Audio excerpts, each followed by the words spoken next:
பெண்களால முடியாதுங்கிற அந்த வார்த்தையை தகர்க்கணும்.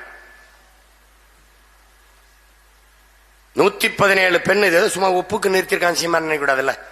ஒளி வாங்கிய நீட்டுனா செத்தான். சீமானே பரவாயில்ல போல இருக்கப்பா, கொல்ல பேச்சு பேசுதுகளப்பா அப்படின்னு தேடி தேடி. ஏன் நான் பொறுக்கு விதை மரபினன். சேவல் சண்டை விளையாட்டல்ல, கிடா சண்டை விளையாட்டல்ல, ஜல்லிக்கட்டு வெறும் விளையாட்டல்ல, அது ஒரு வீரத்தின் தேடல். தோற்ற காளையை வித்துருவான், பிடிபடாத வீர காளையைத்தான் இனப்பெருக்கத்துக்கு வைப்பான். தோற்று போன கிடாயை அடுத்த நாள் கரியாக்குவான்.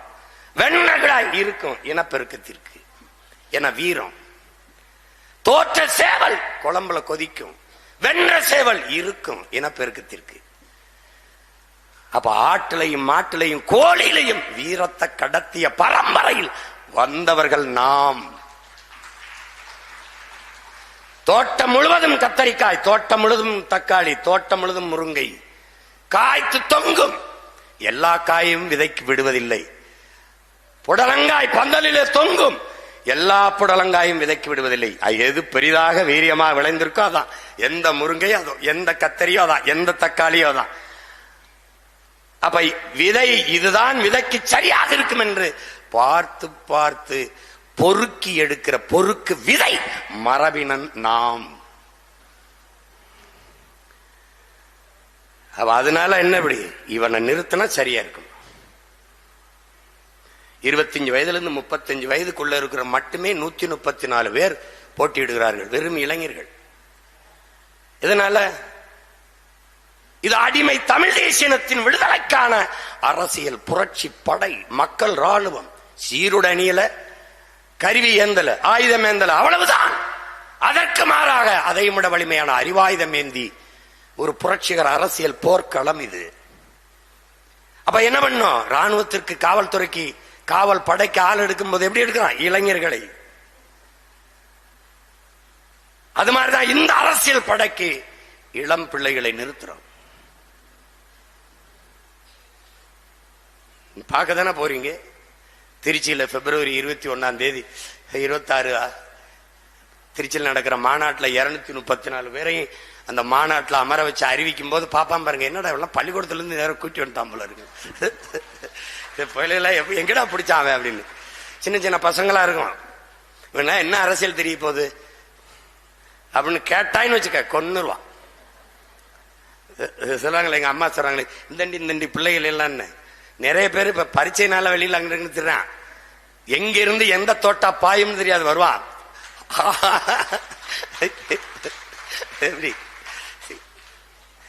எப்படிப்பட்ட ஆளை அனுப்பியிருக்காரு பாருங்க. ஒரு சமரசமும் கிடையாது. எனக்கு கூட்டணி அப்படிம்பாங்க. சாப்பாட்டுல தான் கூட்டு பொரியல்லாம், சண்டையில தனிச்சுதான் போடுவோம். அவன் ஒண்ணு அப்படி தப்பா பேசுனா நீங்களே போய் அடிக்கணுமா, தம்பியை பாத்துக்க மாட்டேன். ஆள் வச்சு அடிக்கிற பழக்கம் எனக்கு கிடையாது. நானே அடிப்பேன். நான் அநாகரிகமா நீங்க அவரை திட்டுறீங்க அப்படின்னு நான் நாகரிகமா நடிச்சுக்கிட்டு இருக்கேன். புரியுதா உனக்கு? நீ ஒரு காட்டான். அது சிவகங்கை ராமன் அவரை காட்டான்ட்டு பேசுறவங்க தெரிஞ்சு பேசணும். நாங்க சும்மா அப்படி போட்டு நடிச்சுக்கிட்டு இருக்கோம். அதெல்லாம் என்ன இப்படி போய் அடிக்க போறியா அப்படின்னு. டேய், பேசுறதெல்லாம் நாங்களா வளர்த்துக்கிட்டது. 5 வயசுல சிலம்பகத்துக்கு சொல்லி அனுப்புனான் எங்க அப்பா, அனுப்புனாரு. அதுக்கப்புறம் 10ஆம் 11ஆம் 12ஆம் படிக்கும் போதே கராத்தே வகுப்புக்கு போயிட்டோம். சண்டை எப்படி போடுறதுங்கிறதான் கத்து கொடுத்தாங்க, பேசுறது எப்படிலாம் கத்து கொடுக்கல. இது நாங்களா உருவாக்கிட்டான். நீங்க பேசுறதான் பாத்துக்கிட்டு இருக்கீங்க எல்லாரும். சண்டை போடுறத ஒரு தடவை பார்க்கணும்ல. அவன் தப்பிச்சு தப்பிச்சு ஓடுறான். அது தலைவர் இதுல வாழ்த்துக்கள் படம் எடுத்துட்டேன், தோத்து போச்சு. படம் எடுத்து வெளியான உடனே அங்க போயிட்டு படம் அதுக்கப்புறம் சரியா ஓடல. சரி ஓடல, ஏன்னா தமிழ்லயே எடுத்துட்டேன். ஒரு வார்த்தை கூட ஆங்கில உரையாடல் இல்லை. அது நேசிக்கிறேன், ஐ லவ் யூ என்று வர வேண்டிய இடங்களில் எல்லாம் நேசிக்கிறேன் என்று வருவது நெருடலாக இருக்குதுன்னு விமர்சனம் எழுதியிருந்தான். எங்க அண்ணன் காசி ஆனந்த் போய் சொன்னேன், இப்படி எழுதி வச்சிருக்கானா ஐ லவ் யூன்னு வர வேண்டிய இடத்துல நேசிக்கிறேன் வருது. அப்படி சொன்னா கூட நெருடலாக இருக்குதுன்னு. அப்ப அண்ணன் எனக்கு சொன்னாரு, தம்பி, காதலை கூட அன்பை கூட தாய்மொழியில் பரிமாற தெரியாத ஒரு இனம் இருந்தா என்ன, செத்தா என்னடா விடுறான்ட்டாப்ல. அப்ப பெரியவற்ற போய் அங்க உட்கார்ந்து இருக்கும்போது படம் ஓடல. நான் அது ஒன்றும் இல்லை, தலைவனை பார்த்த பிறகு அப்புறம் ஒண்ணுமே இல்லை. எங்க அண்ணன் பொட்டன்னு சும்மா இல்லாம தம்பியுடைய படம் ஏதோ சொல்லியிருப்பார் போல் இருக்கு, இந்த படம் அது சரியா போல வருத்தத்தில் இருப்பான்னு நினைக்கிறேன் அப்படின்னு. அப்ப இவர் மெதுவா ஆரம்பிச்சவர், நமக்கு எதுக்குப்பா, என்ன கதையா அப்படின்னு கேட்டிருப்பார் போல், காதல் கதைன்னு ஏதோ சொல்லுவார். என்ன கதையா அதாப்பா, நமக்கு எதுக்குப்பா பூ கவிதைலாம், என்ன சிறப்புல எனக்கு நமக்கு எதுக்குப்பா பூ கவிதைலாம், காதல்ங்கிறது ஒரு பருவகால உணர்ச்சி, அது எல்லாருக்கும் வந்துடும். நமக்கு இல்லாதது மான வீரம் தான், அது வர்ற மாதிரி படம் எடுக்கணும்பா அப்படின்னு சொல்லப்பல. எப்படி இந்த தம்பி படம் மாதிரி, தம்பி படத்தை எல்லாருக்கும் போட்டு காமிச்சுட்டு அவர் சொல்றாப்புல, அது மாதிரி எதுக்கு சொல்றேன், திரையிலையும் அடிக்கணும் தரையிலையும் அடிக்கணும், அப்பதாப்பா விடுதலை, அப்பதாப்பா விடுதலை வரும்ன்றப்பல. புரியுதா உங்களுக்கு? அதனால மரணம் என்ற ஒன்றுக்கு பயப்படுவதாலதான் இந்த மானுட சமூகம் ஒழுங்குக்கு வருதுங்கிற. இல்லைன்னா பயப்பட மாட்டான், அவன் தாறு மாறா திரிவான் அப்படின்னு. அந்த ஒழுங்கு அதான். நீங்க பாத்தீங்கன்னா ஐயா அப்துல் கலாம் அவர்கள் எந்த நாட்டுக்கு போனாலும் அந்த நாட்டு சட்டத்திட்டத்தை அப்படியே கடைபிடிக்கிற என் நாட்டு மக்கள் சொந்த நாட்டில் இது எதையுமே கடைபிடிக்கிறது இல்லை. காரணம் அளவு கடந்த சுதந்திரம். அப்ப நம்ம என்ன சொல்ல வேண்டியது, கட்டுப்பாடற்ற சுதந்திரமும் சுதந்திரமற்ற கட்டுப்பாடும் பயனற்றது. அப்ப அந்த ஒழுங்கு வரணும்னா ரெண்டு போட்டா தான் சரியா வரும். அதனால உங்களை போல பெருமைக்குரியவர்கள் இந்த மண்ணுலகில் எவரும் இருக்க முடியாது.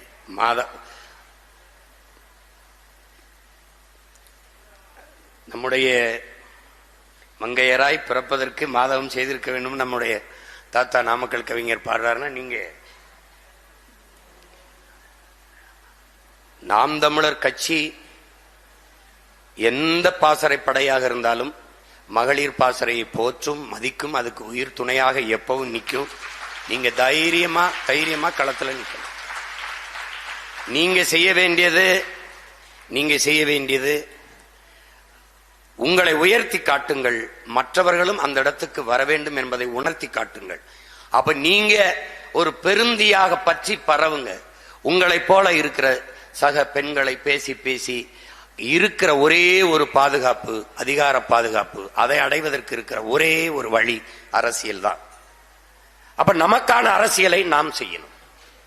நீங்க பாத்தீங்கன்னா ஆதி தமிழ் குடிகளுக்கு ஒதுக்கிய தனி தொகுதி, சிறப்பு தொகுதியில பெரும்பாலும் தேவேந்தருக்கு கொடுத்ததுல, இந்த புறக்கணிக்கப்பட்ட தமிழ் சமூகங்கள் கொடுத்ததிலெல்லாம் பெண்களை அண்ணன் அதிகமா நிறுத்தி இருக்கிறதுக்கு காரணம், பெண்களை அதிக வாய்ப்பு கொடுத்து நிறுத்த காரணம், ஒரு நாடு வீடு அழியும் போது, இடிக்கப்படும் போது முதலில் கதறி அழுகிறது, குரல் எழுப்பி போராடுவது தாயின் குரலாதான் இருக்கும், பெண்ணின் குரலாதான் இருக்கும்.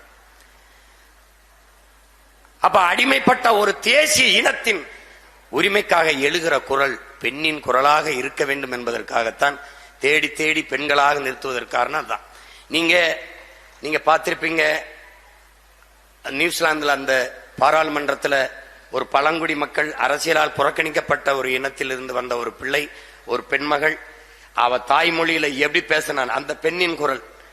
அதுக்காக நான் என்ன பண்றேன், பெண்களுக்கு 117 அண்ணனை முதலமைச்சர் ஆக்கணும்னு நீங்க சொல்றீங்க, 117 இடம் இருந்தா ஆட்சி அமைச்சிடலாம். நீங்க 117 பேரும் வென்று வந்துருங்க, நம்ம ஆட்சி அமைச்சிருவோம், அவ்வளவுதான். ஆமா, என்னடா பெண்ணு நீங்க பெண்களின் ஆட்சிடா அப்படின்னு பண்ணிடுவோம், கடுமையா உழைங்க, அவ்வளவுதான். நீங்க மார்லன் பிராண்டோன்னு ஒரு மகத்தான நடிகன், அவன் நம்ம ஐயாவுடைய ரசிகன், அவன் நம்ம ஐயா சிவாஜியோட ரசிகன். அதாவது என்னன்னா, எல்லாரும் மாதிரி என்னால நடிக்க முடியும், ஆனா என்னை மாதிரி உலகத்துல சிவாஜியால தான் நடிக்க முடியும்னா அவன் மார்லன் பிராண்டா சொல்லியிருக்கான். அப்படிப்பட்ட ஒரு கலைஞன் அவன். அந்த கலைஞனுக்கு ஆஸ்கர் விருது, உலகத்தின் சிறந்த திரைக்கலைக்கான திரைப்படத்துறையில இருந்த விருது, ஆஸ்கர் விருது அவனுக்கு கொடுக்குறாங்க. அவன் கொடுக்கும்போது அவன் போய் வாங்கல, அந்த விருதை வாங்காம அப்போ நிறவெறி போராட்டம் இருக்கு, கருப்பர் வெள்ளை கருப்பர் போராட்டம். அந்த கருப்பின பெண்ல ஒரு பெண்ணை தேர்வு செஞ்சு அந்த பெண்ணை தேர்வு செஞ்சு அவன் என்ன செய்யறான், நீ போய் எனக்கு பதிலா அந்த விருதை வாங்கும் போது எல்லா ஊடகமும் உன்னை அப்படியே பார்க்கும். பார்க்கும்போது உன்கிட்ட கேட்கும் போது நீ உன் இனம் தாங்கி இருக்கிற வழி இருக்குல்ல, அதை அப்படியே அந்த மக்களுக்கு கடத்து அப்படின்னு சொல்லி அந்த பெண் மகளை தேர்வு பண்ணி மார்லன் பிராண்டோ அனுப்புறான். அதே மார்லன் பிராண்டோ ஒரு கருப்பின ஆணை அனுப்பியிருக்கலாம். ஆனால் ஒடுக்கப்பட்ட, நிராகரிக்கப்பட்ட, உரிமை மறுக்கப்பட்ட ஒரு சமூகத்தின் எழுச்சி குரல் பெண்ணின் குரலாதான் இருக்கணும்னு அவன் முடிவு பண்ணான். அவனால செஞ்சிருக்க முடியும்ல. அதனாலதான் என் அன்பு உடன் பிறந்தார்களே, ஒரு குழந்தையினுடைய முதல் பள்ளிக்கூடமே தாயின் இதயம் தாங்கிறான். எந்த குழந்தையும் நல்ல குழந்தை தான் மண்ணில் பிறக்கையிலே, பின்பு நல்லவராவதும் தீவராவதும் அன்னை வளர்ப்பதிலே தான் திரைப்பாடல் சொல்லுது. அவதான் அந்த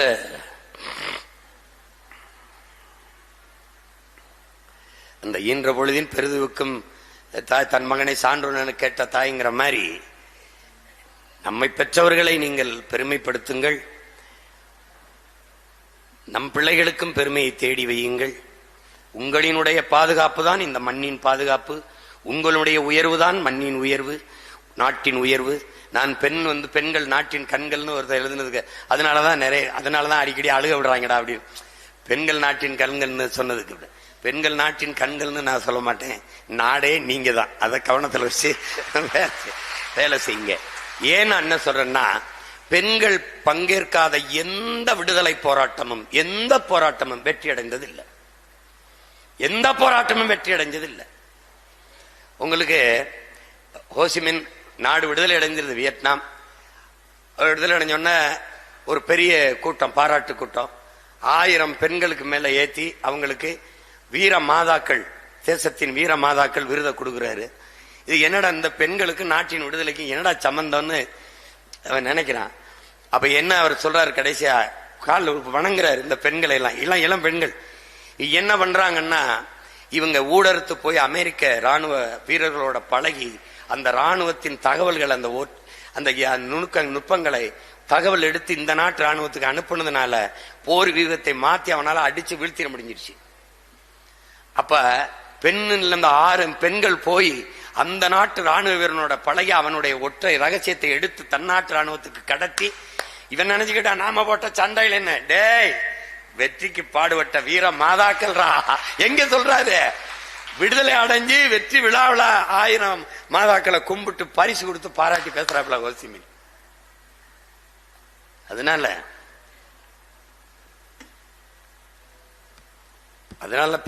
பெண்களை போற்றாத பெண்மையை போற்றுவோம், பெருமை மிக்க நாடாக மாற்றுவோம்னு நம்ம முழக்கத்தை முன் வச்சது அதுதான்.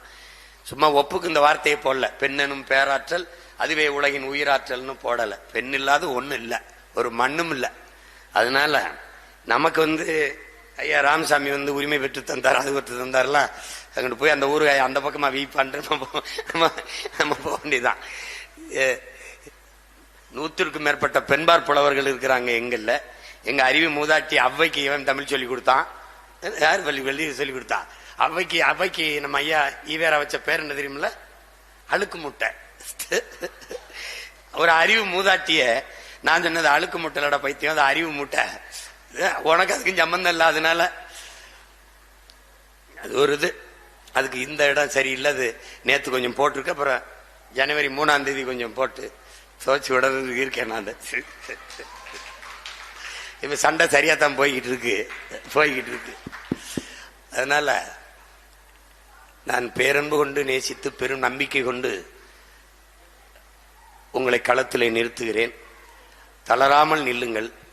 அந்த தேர்தலில் மறுபடியும் பொதுக்குழுவில் நம்ம சந்திப்போம். மறுபடியும் 234 வேட்பாளர்களையும் சந்திப்பேன். அது இதே அரங்கா கூட இருக்கலாம். 230 எப்படி நம்ம தேர்தலை அணுகிறது அப்படிங்கறத அப்ப பேசுவோம். இப்ப உங்களை சந்திக்கணும்னு நினைச்சது மாநாட்டுக்கு முன்னாடி ஒரு புத்தளிச்சு உற்சாகமா. என் தங்கச்சி வெற்றி செல்வி சொன்ன மாதிரி, என்னடா நம்ம ஒரு ஆள் தான் இருக்க மாட்டோம், இல்லைங்க நிறைய பேர் இருக்கிறாங்கிறது ஒரு கூடும்போது நம்ம இவ்வளவு பேர் இருக்க மாடா அப்படின்னு ஒரு திமிர் வரும் நமக்கு. அதுக்குதான் இதெல்லாம் கூடியிருக்கு. இது கொஞ்சம் பேர் தான் கூடியிருக்கீங்க, நிறைய பேர் வர முடியல. அதனால உலகம் பூரா நீங்க மட்டும் இல்ல, உலகம்புறா இன உணர்வோடு மான உணர்வோடு வாழ்கிற தமிழ் பேரினத்தின் மக்கள் எல்லோரும் நமக்கு உறவாக இருக்கிறார்கள், நம் மீது உயிராக இருக்கிறார்கள் என்கிற அந்த புரிதலோடு நீங்கள் களத்திலே நில்லுங்கள். உங்கள் வெற்றிக்கு எண்ணற்ற பேர் நல்லிதயம் கொண்டவர்கள் வாழ்த்திக் கொண்டிருக்கிறார்கள் என்ற நம்பிக்கையோடு களத்திலே நில்லுங்கள். துணிந்து செல்லுங்கள். நீங்கள் நடக்கும்போது பாருங்கள், பக்கத்திலே ஒரு நிழல் விழும். அது உங்கள் நிழல் என்று எண்ணாதீர்கள். அது நான் தான் உங்களை பின்தொடர்ந்து வருகிறேன் என்ற நம்பிக்கையோடு போங்க. நம்பிக்கையோடு போங்க.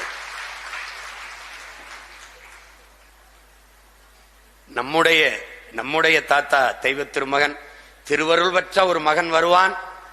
அவன் அரியணை ஏறுகிற போது என் அன்னை தமிழ் அரியணை ஏறுவாள்.